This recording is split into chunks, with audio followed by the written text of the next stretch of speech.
Until Dawn is a game that's full of horror, and one of the things we decided to do early on was to take a scientific approach to how scary it was.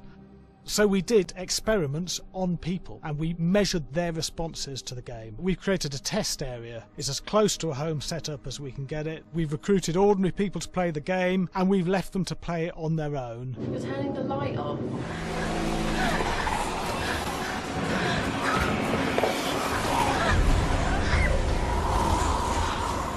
The only difference is it's rigged with cameras and microphones that relay the data through to the next room where people are watching them play. Bracelet here we use for biometric testing. It measures the player's emotional response. It's called a galvanic response sensor. It makes contact with the user's skin and it measures the electrical conductivity across their skin. It's the same principle as an old-fashioned lie detector. When you're stressed, you sweat a little, very sensitive, and picks up tiny changes if the player is feeling anxious or scared.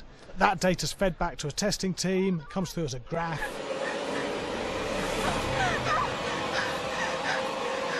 I'm sorry.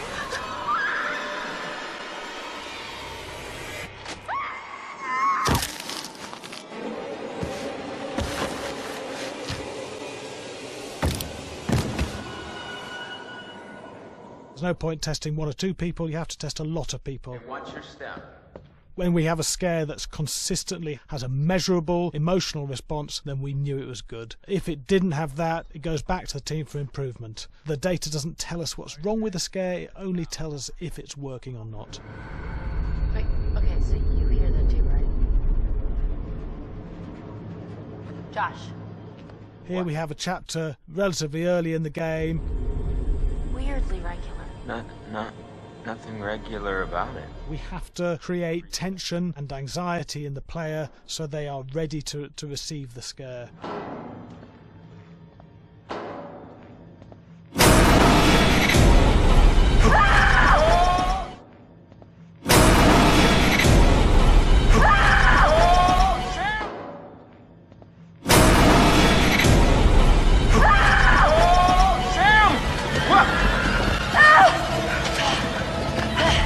Give the player time to recover, to cool down, to calm down, and then start building the tension again before we do the next scare.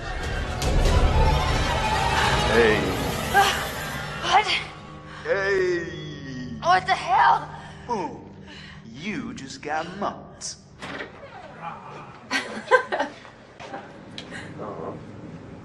Yeah, I have such an adrenaline high from that game. There's two things we found. One is we could look at the scares, analyse if our expected scares were working effectively. Were people shrieking and covering their hands, or were they getting an emotional response from it? And being scientific about it means that we strip out people's opinions about whether things are working or not. We've got data, and we look at the data. If it's working, we're happy with it. Really scary.